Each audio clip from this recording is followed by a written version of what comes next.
Setiap karya yang dihasilkan bukan sekadar himpunan kata-kata, tetapi sebuah jambatan ilmu yang menghubungkan generasi. Ilmu yang dimanfaatkan akan terus mengalir seperti air sungai yang tidak pernah kering, memberi manfaat kepada sesiapa sahaja yang dahagakan pengetahuan.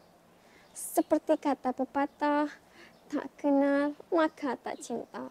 Memahami perjalanan hidup seorang tokoh besar akan menanamkan rasa hormat dan penghargaan terhadap sumbangan serta perjuangannya.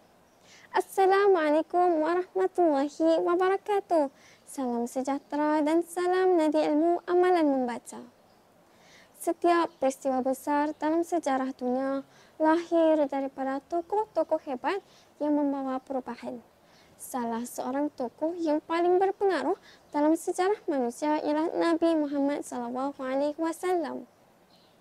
Harimau mati meninggalkan belang, manusia mati meninggalkan nama. Begitulah Rasulullah SAW yang meninggalkan warisan perjuangan dan nilai-nilai murni yang tetap hidup dalam sanubari umatnya hingga ke hari ini. Sebelum kata menyusun bicara, izinkan saya memperkenalkan diri. Iman Maisara binti Ahmad Yasri nama diberi, pelajar tingkatan 4 dari Sekolah Agama Menengah Tinggi Sultan Salahuddin Abdul Aziz Shah. Kod sekolah saya ialah BFT 6007. Dalam kehidupan, kita sering berhadapan dengan pelbagai ujian dan rintangan. Namun, seperti Allah bisa tegal biasa, kesabaran dan kebijaksanaan menjadi kunci dalam mengatasi segala dugaan.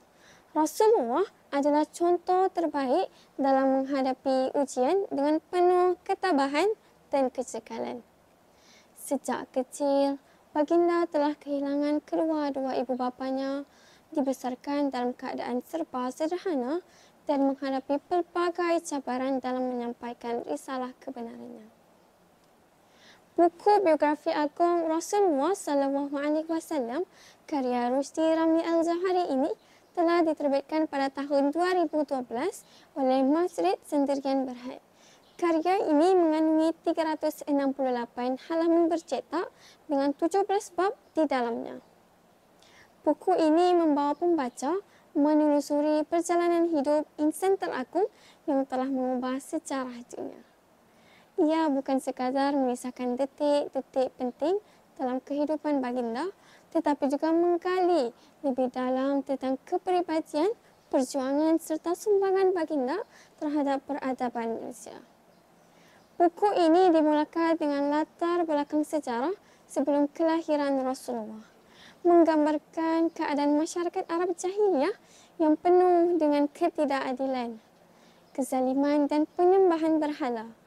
Ia memberikan gambaran jelas tentang bagaimana dunia ketika itu sangat memerlukan seorang pemimpin yang membawa cahaya perubahan. Seterusnya, pembaca akan dibawa mengenali zaman kanak-kanak dan remaja Rasulullah. Dari seorang anak yatim yang membesar dalam kasih sayang datuk dan bapa saudaranya, hingga menjadi seorang pemuda yang terkenal dengan sifat amanah dan kejujuran. Baginda dikenali sebagai Al-Amin, seorang yang dipercayai oleh masyarakatnya, bahkan sebelum menerima wahyu.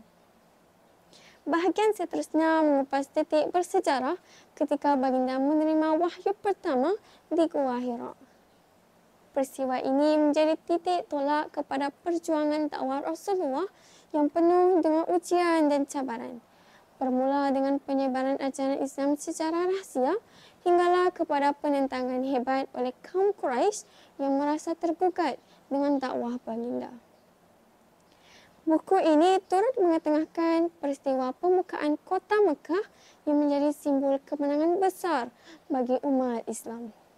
Ia membuktikan bahawa perjuangan baginda selama ini bukanlah sia-sia, malah menjadi satu titik perubahan dalam sejarah Islam. Dunia hari ini penuh dengan cabaran yang menguji kesabaran dan kebijaksanaan manusia. Namun, kita boleh mencontohi kepribadian Rasulullah dalam menghadapi ujian hidup. Sejarah telah membuktikan bahawa insan-insan hebat lahir lahir daripada dugaan dan cabaran. Begitu juga dengan Rasulullah yang menghadapi pelbagai ujian dalam menyebarkan kebenaran. Namun, seperti berpantang mati sebelum ajal, baginda tidak pernah berputus asa, malah terus berjuang dengan penuh keikhlasan demi kebaikan umatnya. Buku ini bukan hanya sebuah biografi, tetapi sebuah jendela untuk kita mengenali insan yang telah membawa perubahan besar dalam sejarah manusia. Akhir kata, semoga buku ini memberi manfaat kepada pembaca dan menjadi pencetus inspirasi untuk meneladani kepribadian Rasulullah. Bak kata pepatah, ilmu itu pelita hidup. Dan dengan memahami kisah insan teragung ini, kita dapat menemukan cahaya yang membimbing kita ke arah kehidupan yang lebih bermakna. Sekian daripada saya. Wabillahi taufiq wa hidayah. Wassalamualaikum warahmatullahi wabarakatuh.